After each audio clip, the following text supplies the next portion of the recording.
To the press box, a lovely Monday evening here at the University of Kansas, and obviously a very special day. If you've been following our Twitter page the last couple of days and my Facebook page and some of the other guys here, obviously we got two very special guests joining us here on the press box. And again, that is at the Pressbox KJHK on Twitter. So feel free to interact with us throughout the show as Max Falkenstien and Glenn Freeman will be joining us. A few more things I want to share about Max Falkenstein's very, very successful broadcasting careers. In his 60-year career at the University of Kansas from 1946 to 2006, Falkenstein covered over 1,750 men's basketball games, 650 football games, a span that included every game in Allen Fieldhouse. So he never missed a game in Allen Fieldhouse from 1946 all the way until his retirement in 2006. He was inducted into the College Athletics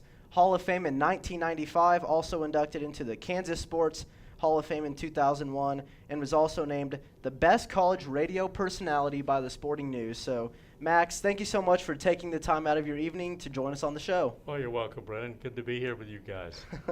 Sweet. Well, Max, ever since your retirement in 2006, obviously a very storied broadcasting career for you. Just kind of share with us what have you been up to here in the Lawrence community since 2006, and what have you been doing with KU basketball and KU athletics since that time? I've just been hanging around KU athletics. I still go to all the home games. Okay. I made a few trips. I went to the national championship in San Antonio. Very special season. That was great fun, and make several appearances for KU athletics and wander around and see people and talk to them about KU athletics.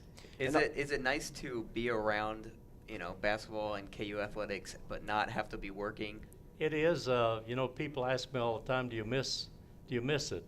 And my answer is yes. Parts of it I miss, parts of it I don't. The part that I don't miss very much is getting home from Lubbock, Texas at 3:30 in the morning after maybe a loss or someplace after a loss. But the part that I really miss is the interaction with the coaches and the players. And, when you travel with them, you bond together with them in the airport, on the airplane. And I taught Keith Langford, for example, how to play gin rummy one long night in Denver when we were sitting in the airport waiting for a plane to arrive.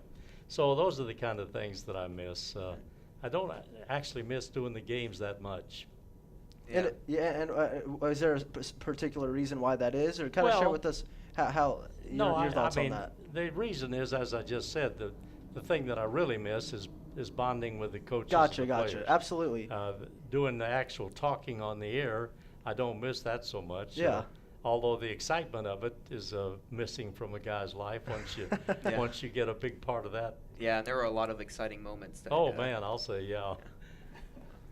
So, Max, you graduated from KU in 1948 with a degree in mathematics. So just kind of take us through, your college experience and how it's differed from maybe our college experience today, and how you got interested in the broadcasting career. Because usually, as an individual who gets a degree in mathematics, you don't always hear every day as them having a storied broadcasting career. So just kind of take us through how that all got started for you, how your kind of career got started. That's a long story, actually, but it started when I was in high school. Okay. And I got a job. Actually, we came up to the University of Kansas, my biology class at high school, to do one of those classroom broadcasts that were then featured on KFKU. And when the broadcast was over, they asked some classroom type questions. When the broadcast was over, this program director came up to me and she said, "Have you ever thought about being in radio?" I said, "Well, no, not really." She said, "Well, you have a very nice voice and you ought to think about it." So I started thinking about it, and the war broke out, World War II. Yes, it was World War II, not one. Yeah. And so an opening occurred at WREN, the local radio station in Lawrence, and I went down as a high school junior and auditioned for the job, and to make a long story short, I got it. And so I sort of got interested in radio, and then I went into the service for 3 years and continued to do some work, PA stuff like that, and some emceeing jobs. And so when I came back after the war, I decided that I wanted to continue in radio, and I reported to WREN, and they rehired me, and the station manager said, he said, the first week I was back, he said, there's a big ball game in Kansas City this Friday night, and we ought to carry it. And do you want to do it? I said, I don't know. I've never done a game, but I'm willing to try it. And it was Kansas versus Oklahoma, then Oklahoma A&M. In the NCAA tournament, they had Bob Kurland, one of the first of the 7-footers, along with George Mikan from DePaul. Heard of him. And so I did go down and do the game. Oklahoma A&M defeated Kansas, went on to win their second straight national championship, 45-46. And so then I came back to mathematics class the next day and on the following Monday, and the professor said, listen to you do the game the other night. We felt like we were right there. We really enjoyed it. And so my broadcast career got started not doing Colby and Larned or something like that in a Kansas high school game, but started with an NCAA playoff game, which was pretty unique. But back to the mathematics part, when I was in the service, we were studying to be meteorologists, so we took a lot of math at the University of Chicago, and I was able to apply many of those credits towards my college degree when I came back to KU. So that was the quickest way to get my degree, by majoring in mathematics, and that's what I did. And I remember on the final examination of differential equations, I scored 100, and today I couldn't tell you what a differential equation is. Man.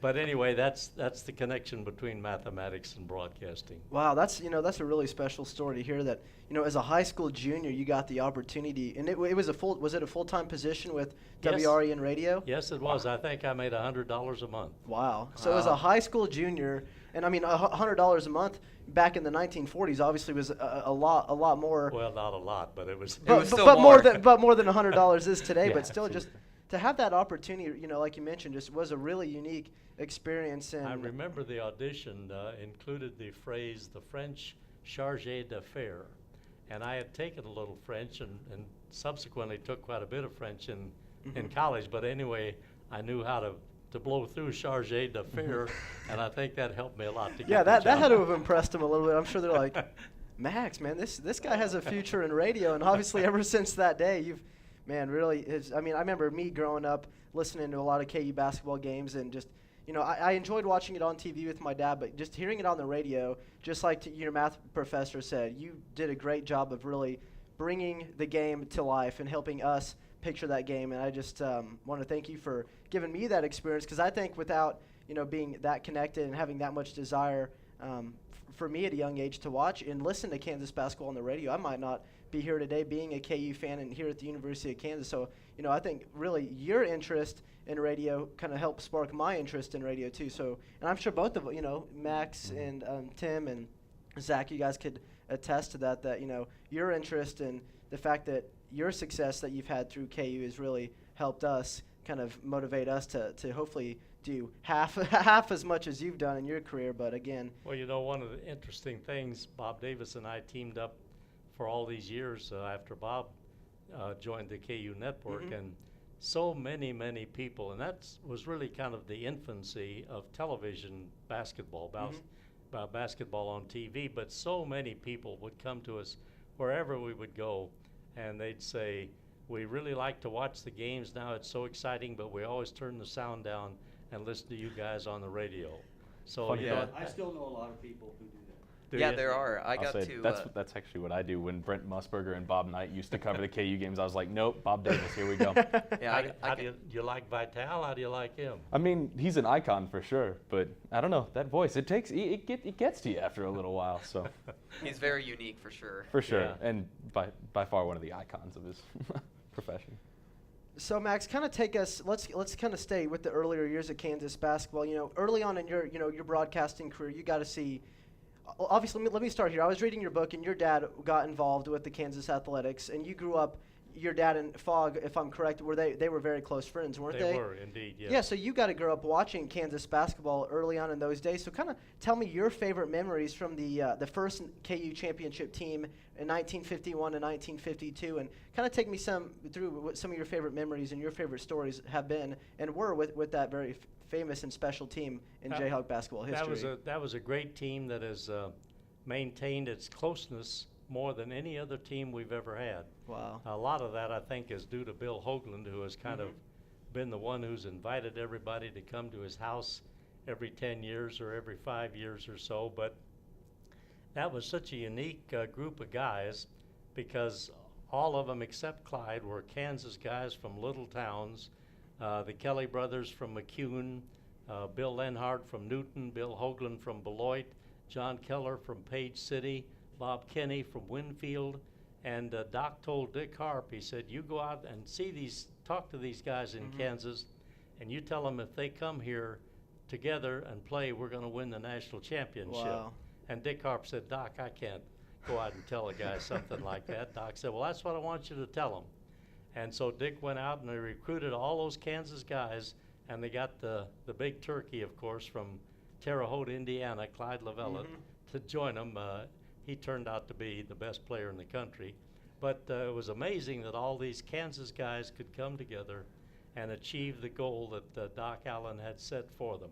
Yeah, very, very special team. And what was your favorite memories about Clyde? Obviously, in one of the posters we'll share what that Glenn has there. There's a picture of you and Clyde, you interviewing Clyde. What really stood out about Clyde Lavelle? You know, you talked about him, how good of a player he really was. How did he get to achieve kind of his successes in college, and what made him such a special player at KU? Well, Clyde was just a great athlete. He was 6'9". He had a sweeping hook shot that he began with, clear down near the floor, which you couldn't even begin to shoot that shot today because they'd jam it right down in your throat. But Clyde was a great shooter. He didn't have great speed. He didn't block all that many shots, but he had a great knowledge of where the basketball was, and he could shoot without facing the baskets. You know, I mean, he just had a great talent. In fact, at the time, he was the only player to lead the nation in scoring and also lead his team to the national championship. Wow. So you don't find that combination happening all that often any year. And that team has stayed really close together, and they've been successful in staying alive for a long period of time. The '57 team with Wilt, all of those guys are deceased, all the starters except for Ronnie Lineski, who lives in Lawrence. But the '52 team, Lenhart and Hoagland and Lavelle, B.H. Bourne is gone now from that team, and Charlie Hogue has passed away, and John Keller, but Al Kelly is still on the team. Dean Kelly's gone now, but it was a great team. They just they dominated the final game against St. John's of New York was not even a close game. So it was a great thrill for Kansas and a great thrill for me to be able to broadcast the game back in the pre-television days from Seattle. So that was a lot of fun. Yeah, and speaking of Clyde, there's a lot of KU legends that you got to cover over the 60 years. And in your book, Max and Jayhawks, you released your top 5 all-time Jayhawks. They were Clyde, Will Chamberlain, JoJo White, Bud Stallworth, and Danny Manning. But you released this book in 1996. I know it's maybe impossible to take any names off those lists, but if you were to add maybe a sixth man between 96 and now, 2006, you mean? or Or the first book. Which book are you talking about? He was talking about the very first Max and I the was talking Jayhawks about the book. first one. Number one and number one. My very first book. Do you think there's anyone you would add? That's a good question. I love Kirk Heinrich. Of course, Nick and all those guys that played in that era were tremendous. Rafe was just great. I love Rafe. Paul, you know, when you look at that 97 team, talk about, you know, there's some really great ups and there are a lot of terrible downs, but 1997 was the biggest downer that I think I've ever faced. When we had the best team in the country, we went into the NCAA tournament with one loss. Wow. And were defeated by Arizona in Birmingham, Alabama. We had 4 NBA starters on that team plus Jared Haas. So, you know, we had the team to do it, but we didn't get that last shot in by Rafe from the corner. Actually, Jacques Vaughn should have shot the ball himself, but he passed it over to Rafe, who had to back up to get behind the three-point line to try to tie the ball game, and he missed the shot, and we went down to defeat. Man, I'll tell you what, that was a game. Obviously, I was very young at that age, but I remember hearing briefly about that game. And again, when you watch Paul Pierce now on NBA Today, and Rafe LaFrentz had a very successful NBA career. Now, Jared Haas is, I believe, a head coach, isn't he? Yes. He's now coaching. And Jacques Vaughn's also coaching in the NBA now. Yeah, Right. Jacques Vaughn is for the Orlando Magic. So obviously a very special group of players which is really cool to see them still being involved with, the game to some degree today. So Yeah, because Paul's got to be 35 or 36 years yeah, I old. believe he's Yeah. 36, and here he Uh, was just in the playoffs, still playing and well. Of all the Jayhawks and all the great careers, he's had the best NBA career of anybody except maybe Wilt. Yeah. I That's mean, true. Paul has just been incredible. And the fact that he hasn't been an all-star all that many times is an enigma to me, because I think he's just tremendous. I can remember one game against Oklahoma. He scored 15 straight points for the Jayhawks. Wow. And he was a great player as a collegian, but he's been even better as a pro.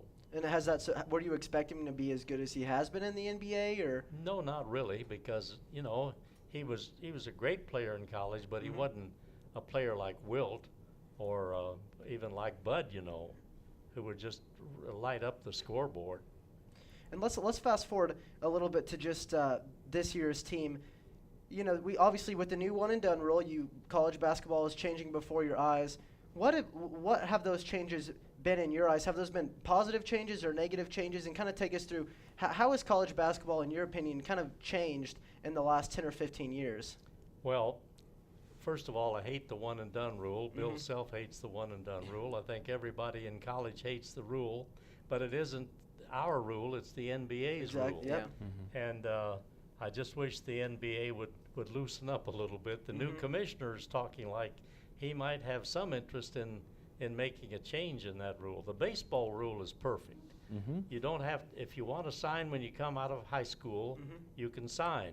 If you do go to college, you have to stay 3 years, and that's a great rule. But the one and done rule, it's an enigma. You say, well, I'm so tired of the teams with these one and done guys. Well, Kentucky, doing that very same thing, has played for the national championship in 2 out of the last 3 years. So, if you don't do it, somebody else is gonna take those guys, and they're gonna beat you with them. So you do take them. You live with what it. I just loved Embiid, and I just wish he could stay. And you knew Wiggs wasn't going to stay probably from the very start, but you kind of thought like maybe Joel might hang around. And I love them both. And McLemore has proved that a one and done guy can make it. He's played a lot for Sacramento this year.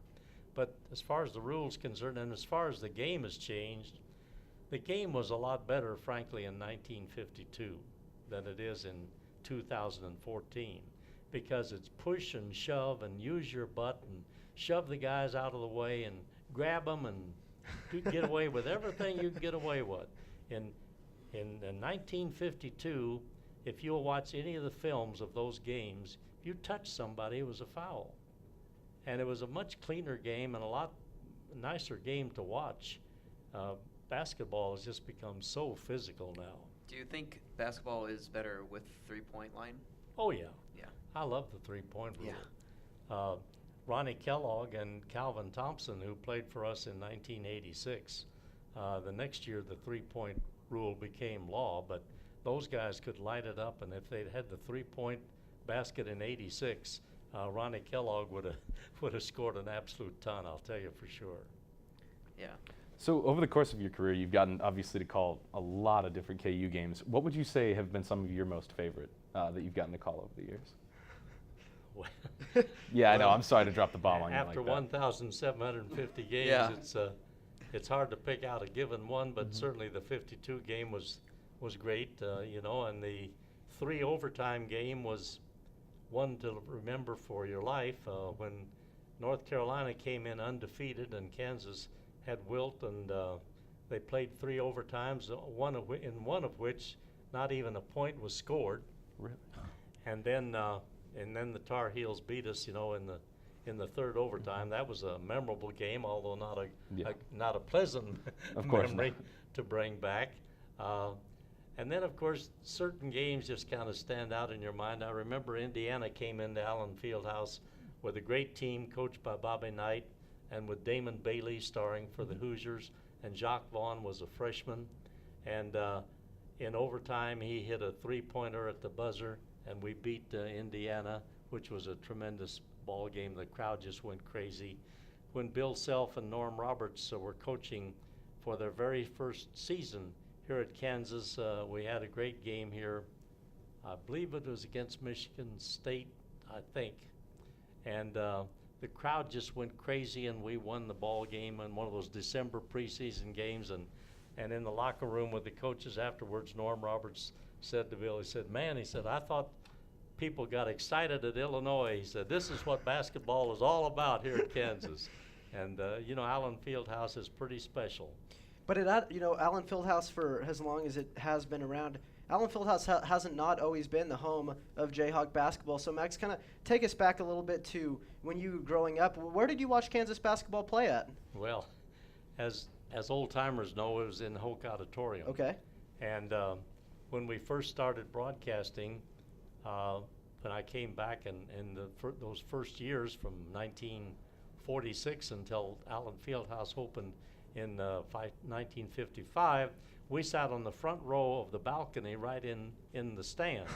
So there were fans here, there were fans here, there were fans behind us, and we had 3 seats in the front row of the balcony, and the noise was pretty bad from the fans sometimes right in your ear. So it was a lot different. And then, of course, now everything's on the computer.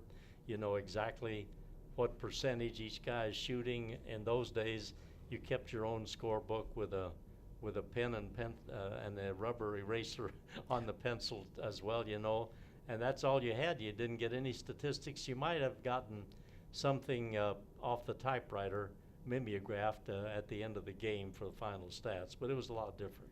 Yeah, absolutely. And take us a little bit to the national championship game in 2008. Obviously, you retired in 2006, but obviously, some of those players were on the 2006 team as well. So, in 2006, when the team was very young, did you forecast seeing some of those guys, like Mario Chalmers coming in all the way from Alaska as a young player? Did you ever see that team had the potential to win the national championship, or kind of take us to that team? Still early on in Bill Self's career there. In my last year, I sat with Al Marie that's Mario's mother. Okay. Al Marie Chalmers in Hawaii on the way back to the airplane to fly back, and she was kind of discouraged at the time, thought it was going to maybe not work out all that well for Mario, and so I told her just to be patient, that time would take care of all of that, and she's remembered that to this day. She reminds me of that, but my career ended with one of those terrible B games. Ooh. Bradley. Oh, man. In 2006, that was the last game that I ever did for KU, and we had lost to Bucknell earlier, So no, you can't say that you envisioned a national championship in my last year of 2006, not the way we ended up. And it was another tough loss the year before against Bucknell, but just to see, with Bill Self still being young in his career, a lot of people said when the following year in 2008 when they were playing Davidson, they said, Davidson, that was another game that KU almost lost. You're not kidding. So if KU would have dropped that game to Davidson, Stephon Curry's not too bad. Yeah, and he's not too bad now. You kind of forget about He's really still some of the lighting up. quality of teams the Jayhawks beat to make it all the way to the title game. Obviously, Davidson, and then North Carolina, obviously, which was a very big game because Roy Williams was 40-12. 40-12. That was great. the battle of the big man down low. That was kind of Cole Aldrich's kind of coming out party. So Absolutely. did that game kind of hold some meaning to you, seeing former sure. Roy Williams as the coach? And you bet. where were you at during that game? I was sitting in the stands in San Antonio, and I couldn't believe. I couldn't believe when the score was 40-12, and I also couldn't believe the next night when Roy put a Jayhawk on his coach. And he took a lot of heat from the North Carolina people about that, incidentally. But and actually, if Sharon hadn't stumbled, you know, we might not have had the opportunity for Mario to make the shot and win the game.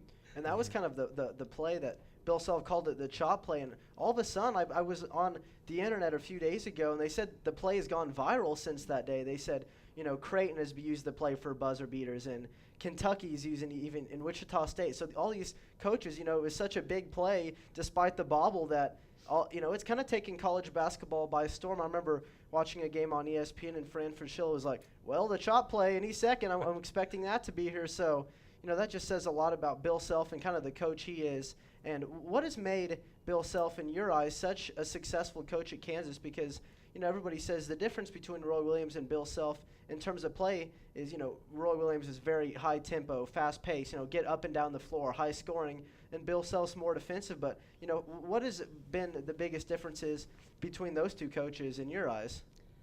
Well, I love both of them. Oh, yeah, both are obviously great coaches. There are a lot of differences, however. Roy is very set in his plan, and his philosophy is that if we do what we're supposed to do, I don't care what the other team does, we'll win. Bill, on the other hand, will modify his approach to the game. I've seen him call a timeout 30 seconds into the game, and Roy might never call a timeout. He never believed in using your early timeouts. He wanted to save them till it got later in the game when he felt like he might really have to have them. Roy was meticulous in his attention to detail on every single aspect of the program, and Bill could care less about some things. Bob and I have often laughed that one time we were on the team bus, and Bill said to one of the student managers, or I guess the operations manager, said, "Where are we staying here tonight? What hotel?" and Roy would have known not only the name of the hotel, but what kind of breakfast food they were serving, and whether they had Diet Cokes or Diet Pepsis, and Bill could care less about that kind of stuff. They're both great coaches. They both did. Roy gave us 15 great years. Bill has just been even better. Absolutely. And the final question here for you, Max, is, you know, Tim, myself, and many of our viewers tonight desire to have a career in the sports industry of some sort, whether it be broadcasting or sports marketing or, you know, even sports agents. What would be some words of wisdom or some kind of tips or advice that you would leave for college students today and young professionals looking to, you know, get in the field of broadcasting or getting the opportunity to work in a sports industry today? Well, to be able to express yourself without fluffing all the time, and you obviously can do that. I appreciate you're a good that. speaker. Not to talk too fast. Kids today, I think, have a tendency to talk so fast, and they need to slow down a little bit so people can understand what they're saying. But I used to practice standing in front of a mirror and talking and seeing if I could elocute the words properly, you know, and be able to be understood. It's amazing how many kids today cannot speak without without fluffing or messing it up some way or another. As far as you know, it's really hard to. Guys come to me all the time, said, "How can you tell me how to make it in broadcasting?" Yeah. Well, I mean, look how I started it. I just fell into it, pure luck. You at least go to school now. You learn, take lessons from people who give you good advice. But just be honest. Don't be critical of the officials. Don't be too much of a screamer. But tell the people what's going on and make them feel like they're at the game and enjoying it along with you. Bob and I always felt like we're here to have fun. Let's just have a good time. It isn't the end of the world either way. Absolutely. Well, Max, thank you so much for joining us on the first section of the Press Box. And again, really do appreciate your time. Well, you're welcome. And it's been an honor for all of us to be able to, for you to share with us about Kansas basketball, and obviously with, you know, Bill Self under the realm, a lot more success to come for the Jayhawks. And you're going to be right there along the way cheering on the Jayhawks right under the basket each and every game. So I hope so. Thanks. You'll have to come and join us again, too. This wasn't nearly enough time to absorb enough knowledge from you, Well, Max. there are other things we could talk about. Well, Well, Well, maybe I'm gonna yeah. I'll take your word up on that. But again, Max Falkenstien, everybody, thank you so much for joining us. We're gonna take a quick break, and when we come back, Glenn Freeman's gonna share with us his process on 3dsportsart.com. Thank you so much. Be right back. I got no pulse for losing. Charging. He's in main fit. Shocking. Tries it road all the time. Just had a few drinks. Just can't be happening. Are we clear? Clear. We just buzzed. Just buzzed. You didn't tell us that, sir. You're right. This isn't happening. He'll be fine. I feel good. Really? No, not really. Buzz driving. Clear. Maybe we should stop acting like it's no big deal. Main fit. Shocking.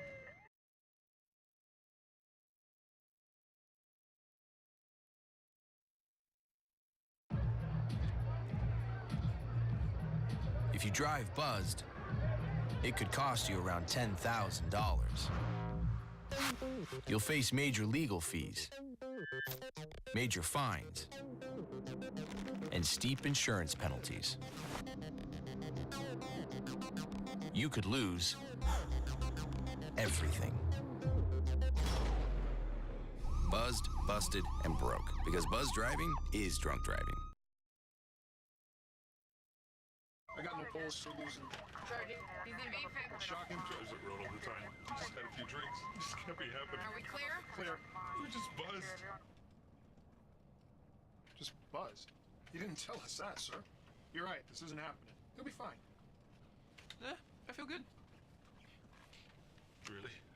No, not really. Buzz driving. Clear. Maybe we should stop acting like it's no big deal. Main fit. Shocking.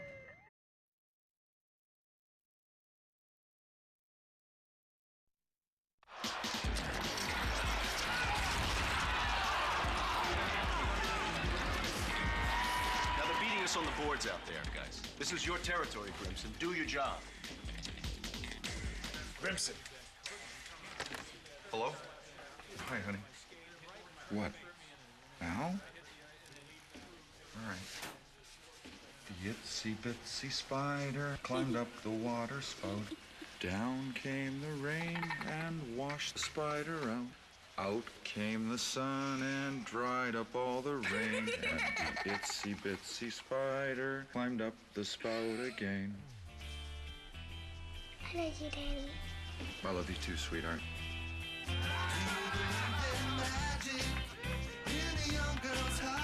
Hey, it's my girl.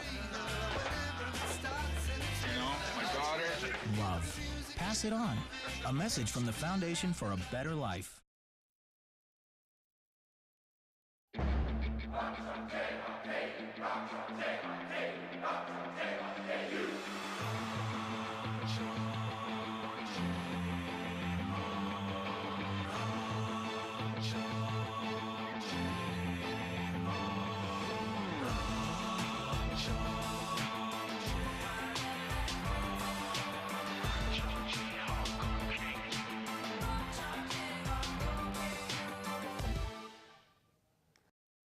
So this is my computer. This is your computer. Let's go on the internet. Let's go. Click it. Yes.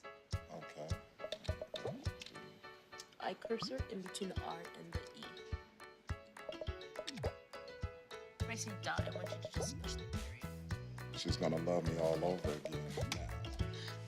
That's it. Jamaica, here you come. Here we go. Good job. Thank you. Thank you. And I did it by myself. Feel smarter.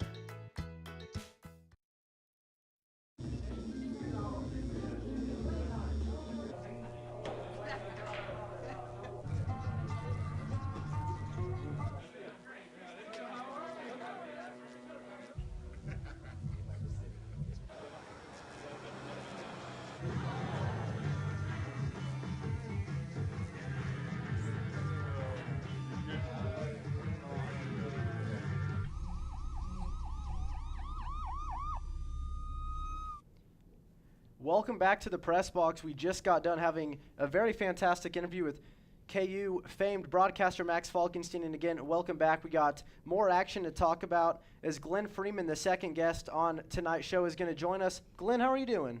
I'm doing great. You know, just being here with Max made my year. Mine too. Ours too. Yeah, Oh, I assure you. absolutely, absolutely. Glenn is the owner of 3dsports.com in Topeka, Kansas. Glenn, just kind of take us through.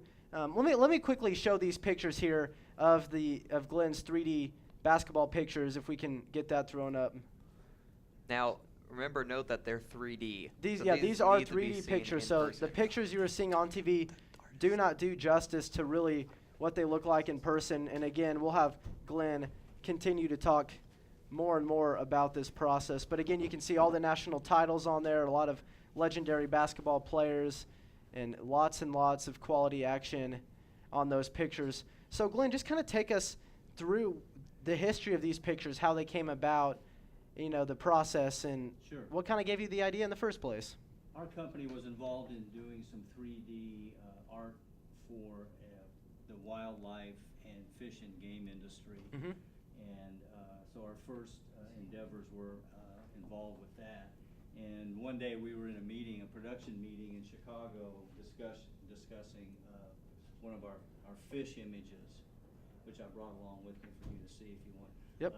And I just got the idea that, you know, why couldn't we do this with KU basketball? Because I'm a fanatic, and so we made an arrangement with the 3D printing company we do business with to give us an exclusive agreement for NCAA 3D lenticular art printing. Mhm. And so I came back to Kansas, and Jim Marcioni was, I gave I talked about it with him and said, how would you like to have KU be the first NCAA school to produce a 3D image of their basketball program? And you know, he thought it was a good idea, and he presented it to some people in the athletic department. We showed them some samples of our fish pictures, and I think it was Paul Vandertijk who said, you know, it all started here. We should be the first school to do this. And so the process started. And KU Athletics was very helpful. They gave us all of the images that you see in the two pictures. Mhm. Initially, we were going to have one picture, and because of our rich tradition and history, it morphed into two pictures, and it could probably have been 10 pictures. But, lot of history. Yeah, so we had, over the next year or so, a series of meetings in which we figured out the design, the placement. KU Athletics decided with their committee who they wanted to have appear in these pictures, and during that time we made about 33 different versions. Wow. We got to the end version, and at that point in time we were ready to print the pictures on a 3D lens. Mhm. And the 3D lens that they're printed on, which I brought a sample of today, eliminates the necessity to wear 3D glasses to see them in 3D.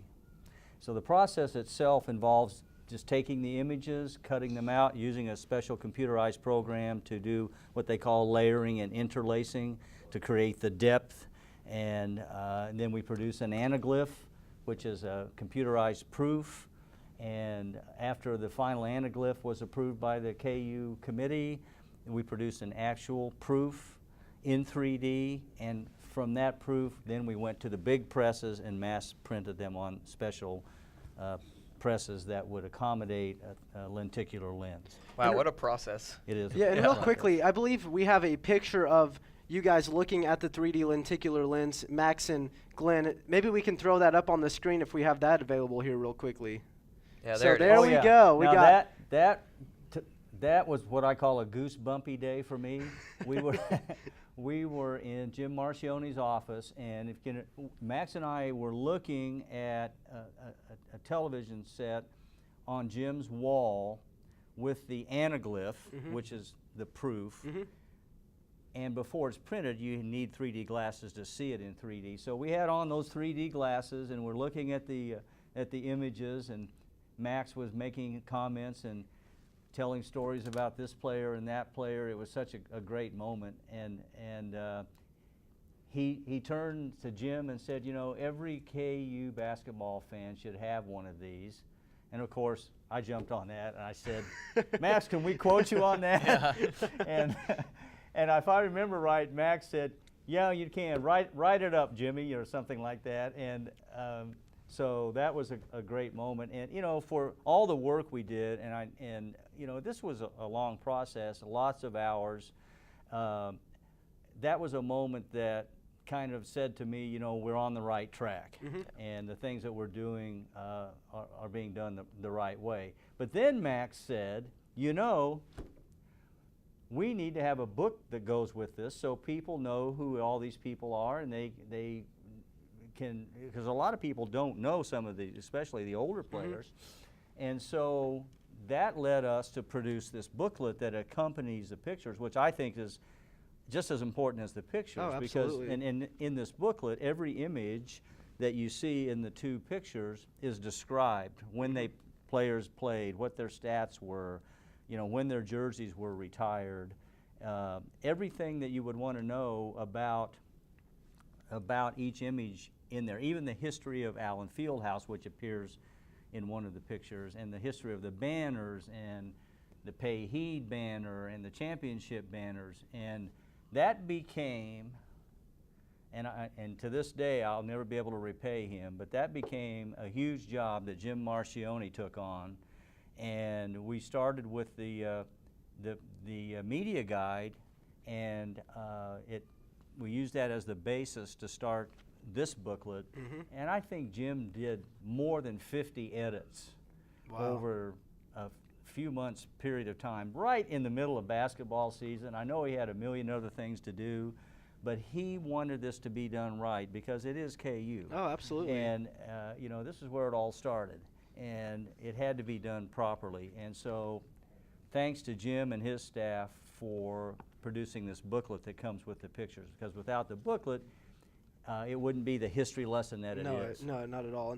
And Glenn, kind of take us through, you know, obviously we saw the pictures on the screen, but again, that has, you know, we're seeing the pictures right now in front of us. That just does no justice to really how good the 3D pictures look in person. And again, kind of take us through, where can one go to get these pictures? And also I heard there's also a very generous discount going on right now with the pictures. So kind of take us through your guys' latest offer, the discount, and how one can go about getting them and where they can buy them at. Well, the building that we're in now, in the KU bookstore, they have them, and also in the Oriad shop. They have them at Kansas Sampler stores, Jock's Niche stores.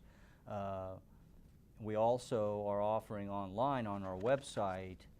If you go to our homepage, we teamed up with Wayne Simeon, who is in one of the pictures. He is in the Pay Heed picture. He's a friend of ours. Yeah, he's been on our show quite a bit of times. Okay. Already, 3 or 4 times this year. Okay, well, as you guys know, Wayne is, you know, he's just an exceptional guy. Absolutely. And he heads up an organization called Call to Greatness. Yep, he's talked to us a little bit about that. Okay, and he also works with another charitable organization called Family Promise. And Family Promise helps homeless children and their parents, and does many, many things for them. And so Wayne approached us about helping with his charity, just to ask if we would donate a picture for a raffle that he had at his charity event, I think 2 weeks ago in Allen Fieldhouse, a free throw shooting event. That's how me and Glenn kind of ran into each other here. Right. And so I sat down, had lunch with Wayne, and I said, you know, Wayne, we can do so much more with this than that, I think. One of the things when we started this whole concept was we specifically talked about using the KU basketball pictures for good causes. You know, everything can't be about the almighty dollar and money. You know, absolutely. We wanted to be able to use these for various causes. On our website, you'll see all the charities that we've worked with and donated things to. So Wayne and I had a discussion, and out of that discussion came, okay, let's do a continuing effort to raise money for Wayne's charities. So on our webpage, and this is only available on the website. And what is the website real quick? Will you share that with the audience? It's 3dsportsart.com. Okay. If they go to the homepage and scroll down, they'll see the Call to Greatness Family Promise logo. Okay. And they simply click on that logo. It takes you right to Wayne's site. And on that site, by entering hashtag charity stripe in the code as the code, Yep. they will receive a $50 discount on the Wow. pictures, and the profits, 30% go to Wayne's charities. And obviously, again, Wayne's someone we know very well on Yeah. our show, so I think it's a great opportunity for those that are big KU basketball fans that have grown up, watching Kansas basketball, whether it be, Paul Pierce, all the KU greats to come through, to be able to see all these guys on one picture. And again, you saw the picture, but I'm just going to continue to reiterate this. It just does not do justice. You have to get down to it, go to a store, KU bookstore, Kansas Sampler, and just go check out these pictures. Again, if you go online, can you also order them online, Glenn? You can. You can Okay. order 3 ways. You can order online. There's a special order page. For people who aren't comfortable ordering Yeah. online, which sometimes are guys like me, there's a toll-free phone number you can call. Okay. And there's an order form that you can just download, fill in, and send in Perfect. by mail. So there are 3 ways to do it. You don't necessarily have to do it online to accomplish the purchase. So And again, it would make a great gift, a great, graduation's coming up. Mother's Day and Father's graduation and a great office picture, and again, just a lot of cool things you can do with that. So Glenn, we just appreciate you sharing kind of the process on how you got started with your pictures. And again, go ahead and get down to KU Sampler, the KU Bookstore, and just check these out.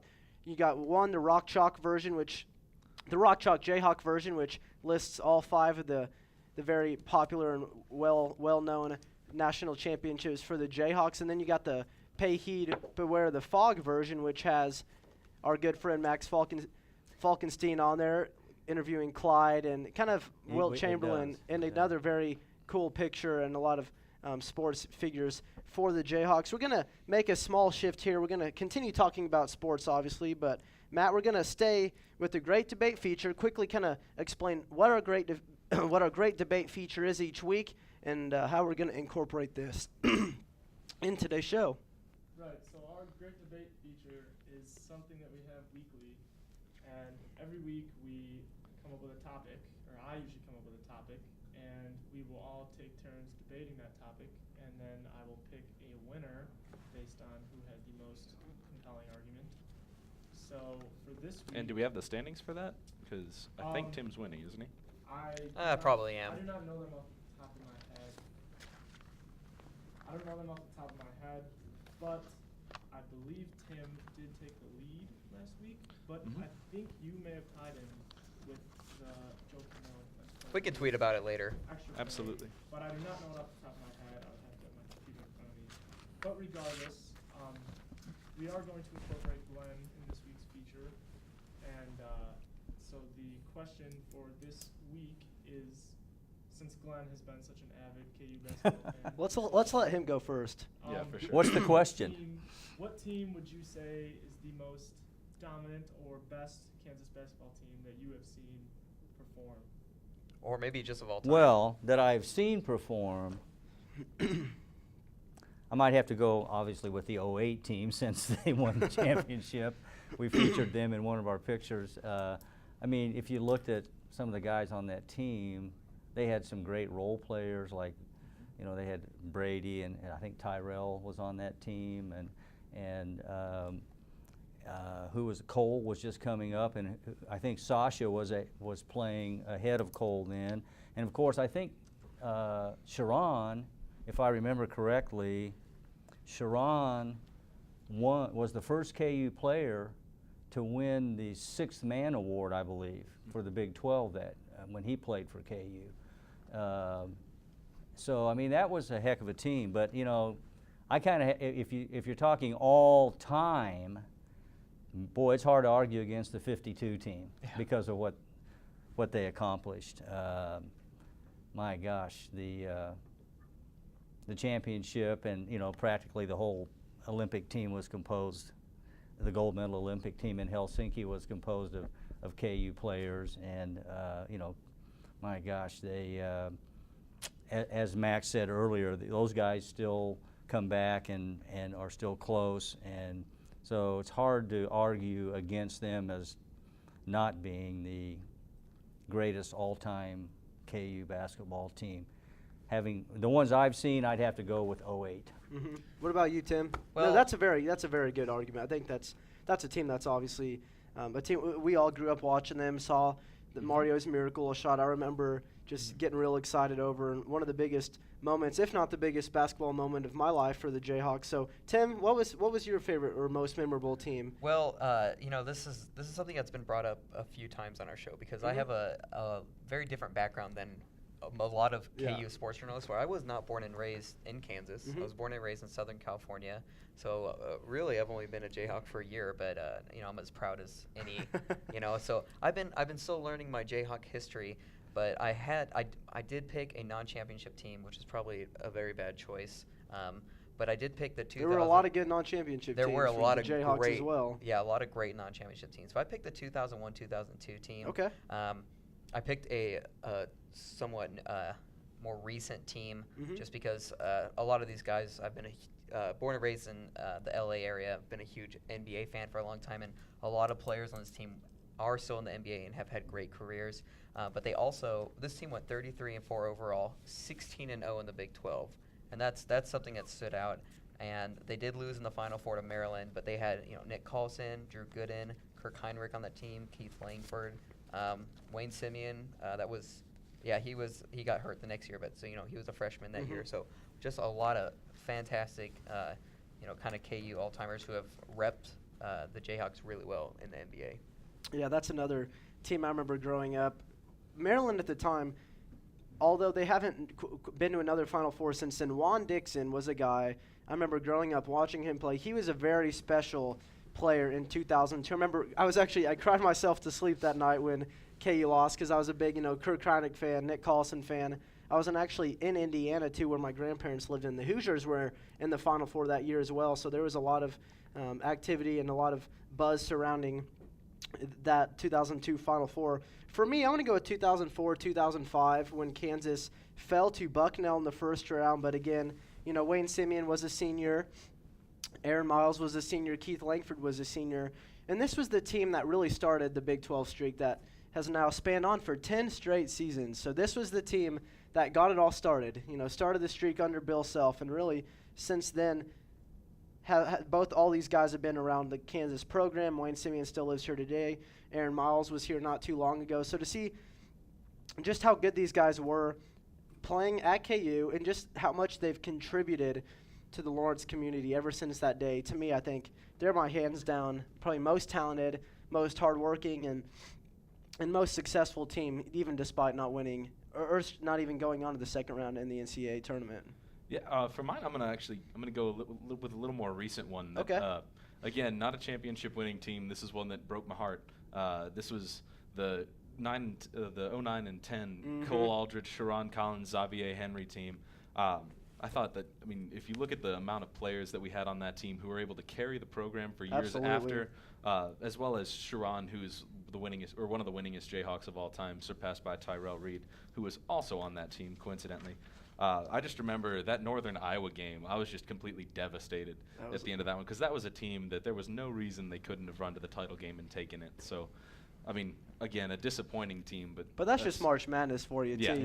It is. In my eyes, March Madness could be very well one of the hardest tournaments in the country, if not the world, to really come out on top. Because again, one team out of 68 teams is able to come away with the title, and if you think about it, 67 teams end their season with a loss.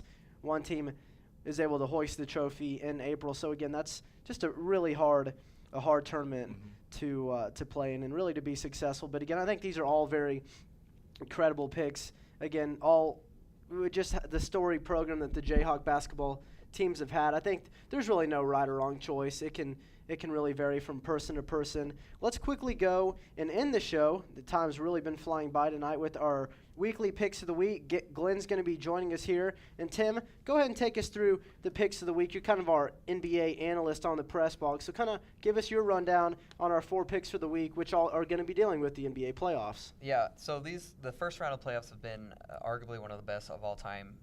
Last year, I think there were 3 or 4 sweeps in the first round, and the Heat have a chance to sweep the Bobcats tonight. But other than that, the rest of the series have been complete chaos for the most part. But we're just going to go through this kind of quickly. The first, we have Tonight, Spurs are playing Dallas, the fourth game of the series. Dallas is up 2-1 after a Vince Carter miracle buzzer beater in a spot he shot like 25% from in the regular season. Really intense shot. So they're up 2-1, should be down 1-2, but it's the playoffs, so that's how that goes. So yeah, Spurs Dallas is the first pick. Do we want to start this way? Yeah, let's go this way this time. Yeah, I'm gonna go with the Spurs on this one just because I don't think there's any reason that Dallas should be upsetting the Spurs at this point in the year. I mean, yeah, you can chalk that one up to a miracle of the playoffs, but I'm sure the Spurs will win tonight and then carry the series from here out.